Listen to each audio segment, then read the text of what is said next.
John Kelly is going back to a place he wishes he had never seen but can never forget. At 12, John's brother gave him a stolen chocolate, and for that, John was sent to a place of punishment run by Catholic brothers. I was emotionally abused, I was physically abused on a regular basis. I would get strapped, you know, on the hand. That was a daily occurrence. Punched, kicked. This is where John was held. There's the fucking gates. This is where you'd come in. Dangian is a former British Army barracks run effectively as a child prison by Catholic orders for over 100 years. This was to give the impression this is a nice place. So once you went the other side, nobody was allowed to go beyond these doors. That's when the horrors begin. John was held here against his mother's will for 2 years. Within his first few days, he saw a brother punch a handicapped child. Got his knuckles and kept it. And he was panting. He only stopped when he fell back like that, exhausted. Discipline was even worse inside these walls. Boys were beaten, flogged and abused on a daily basis. Today, John makes a chilling discovery. People would be locked up in here for misdemeanours. But for various lengths of time, they could be in a long time. They might even get food in here. Children had their names replaced with numbers. Evidence of their attempt to say, "I'm here," can still be seen today. 461, 451. I was 253. This went on, obviously. There was lots of people locked up in here. Then he took me to a place where his life changed forever. A brother forced him into this shower and raped him, starting months of sexual abuse. When I got such a whack across the fucking face, I couldn't believe it now. It's unbelievable now. And then the brother's mockery began. They're crying, a little bit of blood. Blood, look at the blood that Christ on the cross died for you, the likes of you, core. Because I was bleeding from my back. Were you penetrated? Yeah. Across Ireland, the state sent 173,000 children to places like this for being orphaned, missing school, or just being poor. Many were sexually abused by religious brothers.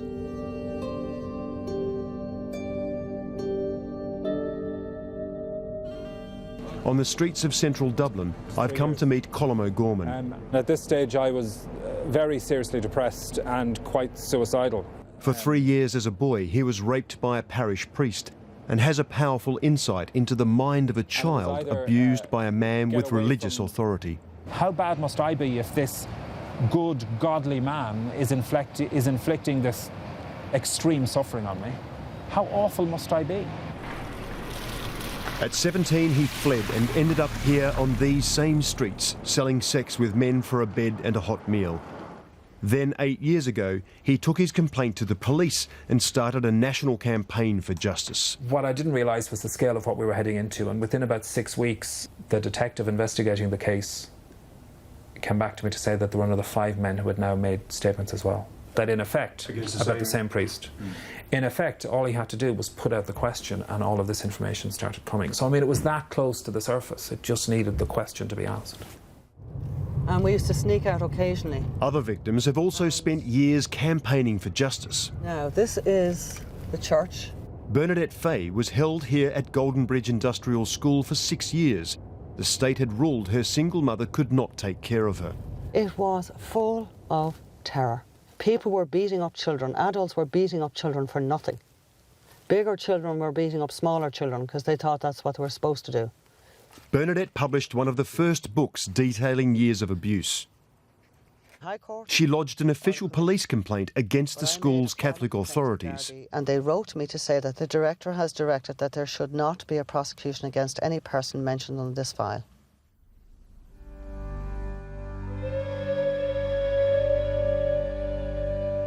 Finally, after a series of TV programmes exposed the extent of the abuse, Ireland's government had to act. It officially apologised to the victims. On behalf of the state and all the citizens of the state, the government wishes to make a sincere and long overdue apology to the victims of childhood abuse.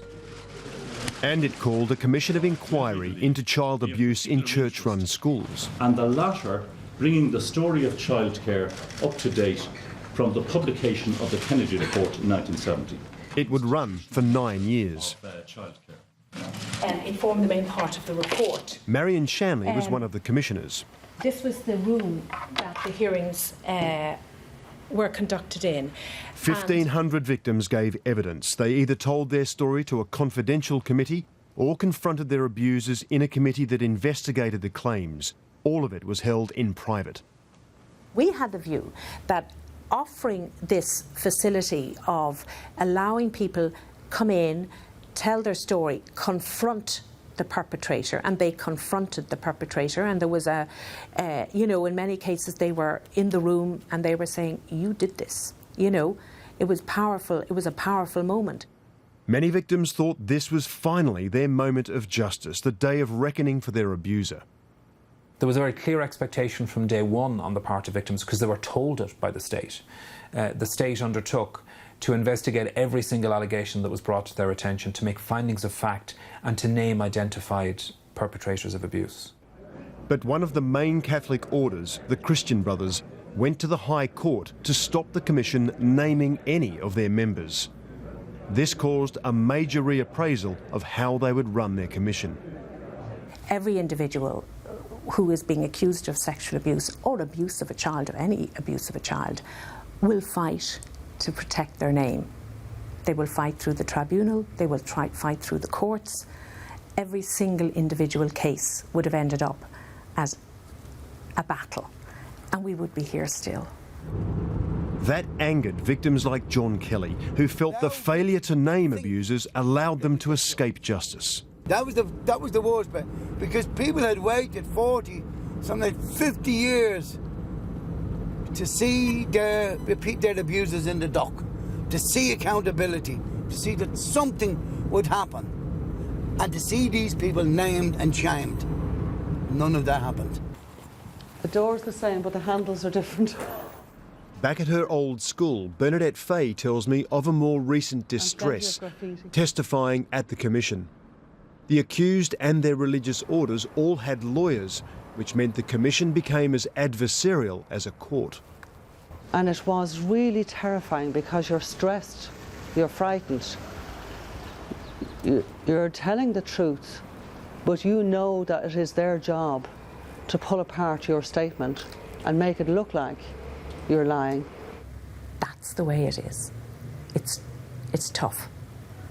And there's no way around that. And I think to set up a commission which allowed somebody to simply come in, make the allegation, and walk away unchallenged, would that have any meaning? Other victims also felt let down by the commission. This is the entrance to the dormitories?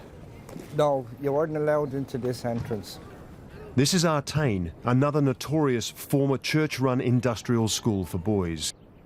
At 12 years old, Tom Sweeney was sent here for missing school. As you can see, we never got the sun around the other side. It was always in the dark. For trying to escape, he was sent to a tougher school in Ireland South. There was a lot of sexual abuse in Galway Industrial School, between boys with boys, brothers with boys. He was invited to speak at the commission, but only about Artane. He was not able to have his claims about being raped at the second school investigated. This was a legal submission from a barrister. At home, Tom shows me a formal complaint lodged with the commission by his barrister about the commission's failure to allow him to tell all his story. The commission realised there were just too many complaints to deal with, so they took samples from each institution. What did you feel about the commission? Well, I felt it was a failure because, I mean, after all, they were only dealing with so many cases. They weren't dealing with people that had complaints to make. Did it lead to any prosecutions? Oh, no. No. I mean, as far as I am aware, nobody is serving jail time because of having given evidence that we took in here. No. And why is that? If that person had been sexually abused, that was and he wanted to see criminal sanctions. That was a matter for the criminal courts. We were not a criminal process and could never be. That was never our remit. It's an accepted principle that if people are engaging in a commission or a tribunal of inquiry of some form, the information or evidence that they give to that inquiry can't be used to then prosecute them subsequent to that. So the Irish police could not take the report of the commission and go away and use that as evidence to secure prosecutions. Why is that? It's not permissible in law. Given his experience, it's not surprising Colm now fights for the rights of others as head of Amnesty International in Ireland. He investigated the Commission's impact on actual criminal prosecutions. The reality is that a very large number of people committed really appalling crimes against children in this state and have not been prosecuted for them and will not be prosecuted for them. See how military everything is. But for victims like John, the legal constraints of a commission are unimportant. If there's evidence, there's evidence. It doesn't matter whether it's in secret or whether it's in public. It has to be used. And that's why you didn't participate? And that's why I didn't participate, because I didn't see the point in going along, telling my story. I might as well go into a confessional box, tell my story, and the papers is thrown into the bin, and that's the end of it. Where there's no consequences for those who are guaranteed privilege and immunity. What would it be? How is the healing in that for me? I was told I would be healed. I'm not healed. While many victims felt wounded by the Commission's decisions, there was a startling result. It was only when the religious orders knew their members were protected from prosecution or being named that they revealed the extent of their knowledge of the abuse. We had a lot of documentary evidence and contemporaneous reports from the orders themselves. About abuse? Yeah. Yeah. In their official records? Yeah. And they gave all of that to us. They gave all of that to us. Despite the many concerns about the Commission, thousands marched through Dublin when the report was finally released. It found the most, and I don't use this word lightly, but the most horrific and really off-the-scale abuses of children. Everything from rape and extreme physical violence and physical abuse to economic exploitation to grave neglect and psychological abuse. For victims, there was a sense of vindication. They had at last been believed. But many demanded compensation for the harm done to victims. If the religious do not comply, the state should have financial penalties and other penalties imposed upon them and strip them of everything. Simple as that. The state and the church agreed to pay compensation. But the church moved quickly to limit its financial liability. The Irish Church did an extraordinary deal on the last day of an Irish government in 2002, where they secured a total indemnity for 120-something million euros. The final costs of compensation and redress for victims in institutions has been about 1.3, 1.4 billion.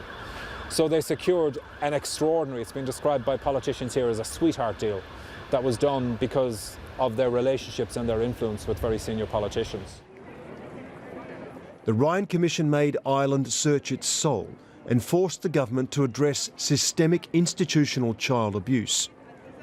Many of the Commission's 20 recommendations for better child protection are being implemented. For the first time ever, child protection guidelines are now placed on a statutory footing. They have the force of law behind them here in Ireland. And we're also going to see... Where it's now a crime not to report it's now, a known abuse of a child. It will be a crime not to report suspected or known abuse of a child in certain circumstances. But also we're going to see inspection of child protection services. But everyone I spoke to here advised Australia to think very carefully what its commission is trying to achieve. There's every danger that the process will become mired in legal conflict and a volume of filings and papers that people can't even begin to imagine. If you're having a situation where individuals are going to be named as perpetrators, they are entitled and ought to be given full legal representation to to fight for their good name. They are entitled to that. So my grave worry is that the inquiry itself is so broad that it'll very quickly run into sand. And I'd have that worry if it was just looking into abuse in the Catholic Church in Australia. Never mind the whole question of child abuse in Australia more broadly, in any scenario, in any setting. For some like John Kelly, there's a final indignity. He's discovered that less than 1 mile from where he lives, the man he says raped him now lives in a home for retired brothers. Well, I feel like I want to go in and drag him out because I didn't get any justice. As John's experience shows, any commission must carefully consider what impact it has on victims if it's to give them any peace. The commission gave him sanctuary and gave him immunity, and he's in there enjoying his retirement, and I have the nightmares every night for what he did to me. How's that? How could you call that justice? And they want, is that what they want to put Australians through? That's what they should think about. Think very carefully not to do what this commission here did. It's a good commission, but it needs to be improved upon dramatically, drastically.